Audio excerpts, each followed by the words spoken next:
Hello, friends. It's Chapo.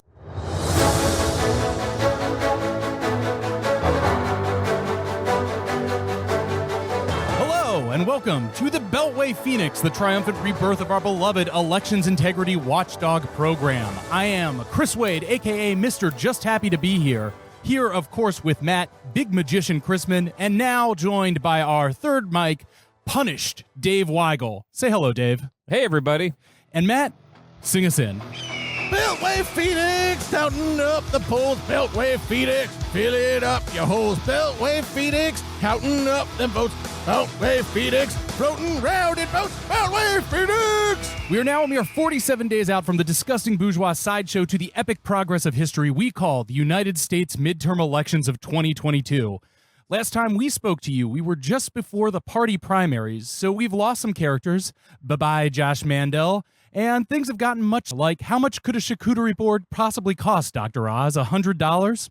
The other nuclear-grade bombshell that's changed the shape of the elections is the Supreme Court's June 24th 6-3 decision down party lines on Dobbs versus Jackson's Women's Health Organization to overturn Roe versus Wade. In the wake of the decision, between trigger laws and new legislation, abortion has now been banned in over a dozen states, all with Republicans controlling at least 2 out of 3 branches of state government.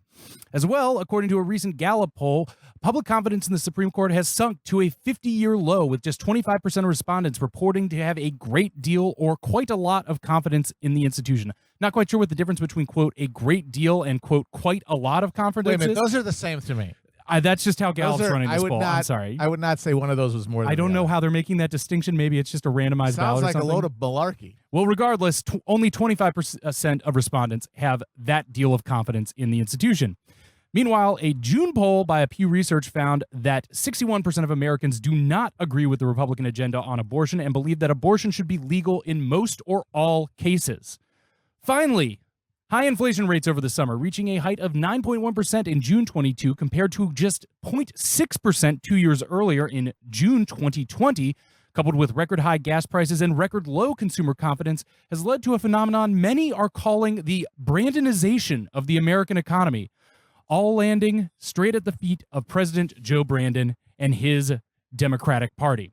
It's stagflation all over again, baby. If we want to understand things historically, we had it first as stagflation, but now in the later date, we can call it a progression of that concept, a new version, a new spectacleized version, the Brandonization. The Brandonization. We're coining it here. Yes. You will soon read this in history textbooks. So, gentlemen, in broadest strokes, where do you see the outlooks of the two parties here, 7 weeks from the 2022 midterm elections? I will start because I think Democrats are in position to lose power, but not by a lot, which for everyone who doesn't have a stake in this, I guess not Americans, by far the most amusing outcome. Mm-hmm. You just imagine you're going to have President Brandon. I feel like everybody. I mean, like his fans call him that, his haters call him that. President Brandon. It's been claimed by both sides, so Yeah, he just it's got been his fully name synthesized. changed. You're going to Everyone have him in agrees to it. charge. It's new cultural terrain. You'd have, I think, at least a Republican House.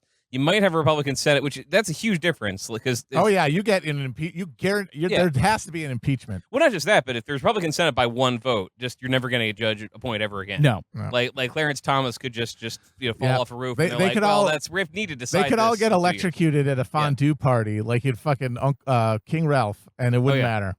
It's because it's not Supreme- hereditary. Supreme Court has 3 seats now. Sorry. These are the guys who were too dorky to get invited to the pool party where somebody dropped a toaster in. Yeah. And that's that. I bring that up because it's not really the ground the election being fought over. Is over dumber things. When to me, it's pretty AB. Like, Oh, yeah. Will- It's always been judges. will Brandon get to appoint people or not for 2 years? Yeah. Because he'll get impeached. Yeah. Obviously, he's going to get Oh, impeached. it's going to get Any impeached. House majority, I think there's going to be impeachment. In Republicans' minds, you impeach Trump over nothing, and you Yes. get in. But what about no? Nothing. And like if you talk to Republican candidates, it says like I do. It's you can impeach Biden over the border. You can impeach him over Afghanistan. You can impeach him over Hunter. Now, see, here's large- my assumption. yeah. I guess the question is, do they do that, impeach him tit for tat, or do they establish a rolling impeachment? Because they say we can impeach him for all these things. What if instead of putting them all into one count, like when they threw the fucking book at Nixon, that like Cambodia was in there, like having helping Ray Kroc rig the price of the fucking Big Mac was in there. This would just be one at a time. we'll impeach you over Cyber Benghazi, whatever. And that takes like 2 months. Yeah, and then then just go, okay, like, we'll do the border. We'll do everything, and then they'll just always be impeaching him. It seems like ABI, that is a always be tactical impeaching. question, and it boils down to who's going to be in the driver's seat, and I think that will be determined by how the Senate goes more than anything. Yeah, totally. Because if it's the House Republicans, we saw a version of that for the middle of the Obama years, where just Republicans they'll fight over more now. It'll be like, oh, we demand Hunter Biden's records if in order for you to like pass a budget, that kind of thing. But you're asking about who's going to win the election, and that's what I mean. I feel like Republicans have not made a great argument for themselves to run Congress, because this is what the candidates talk about doing. It's not get us in. We have our plan to fix inflation. There's not a different plan. No, they have nothing. It's just and they're it's stuck just that Biden fighting should be president. all these Yeah. culture war issues. Like, not only obviously has the ground fallen out from under them with abortion in a way that like guys like Trump and John Roberts never wanted to happen and were trying to avoid happening, but the fucking true believing dipshits wouldn't let them fucking do it.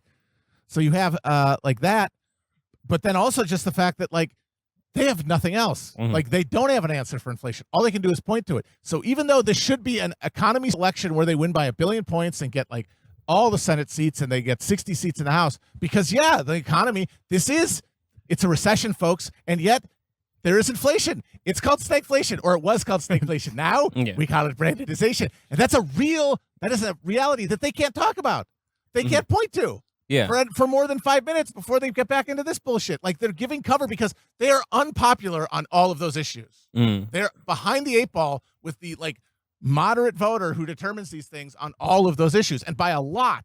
Yeah, and voters say they don't trust Democrats to fix the economy or inflation. Republicans do talk about that, but just over the last couple weeks, really the last few weeks, if you watch Republican ads, they're still spending the same amount of money. They're talking a little bit less about inflation because gas prices went down. That's the most visible. Maybe you're buying a house, maybe you're buying steak. You can see that, but gas is the one going down. And they're kind of cycling into more culture war stuff. So you're seeing more stuff about you need to protect kids from being turned transgender. You need to protect people from crime. You're seeing well that.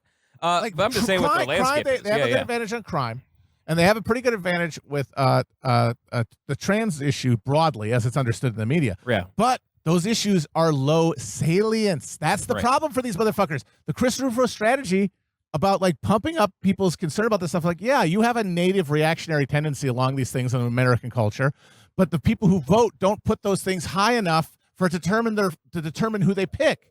And if they don't do that, it doesn't matter. If abortion is vastly more salient, it doesn't matter if you're winning over here. You are losing bigger in the other area. So I will take this moment to pick up and run with the Felix argument that he has been advancing on the show, basically since spring, before the Dobbs decision, and especially after that, is that his argument is basically that the Democrats are in a much better spot than is generally given them credit, because all of these culture war issues, especially with Dobbs, have crossed a red line in which you are now peeling off, as he refers to them, as normal whites. The normal whites, the crucial vote. The broad, like, middle swath of, the generally centrist voters which not necessarily determined by class, but by their emotional disposition. Like, how normal are they? Yes, exactly. In which the tenor of these Republican culture war issues has gotten to a place of so intense, fervent, and also weirdness. Weird. Like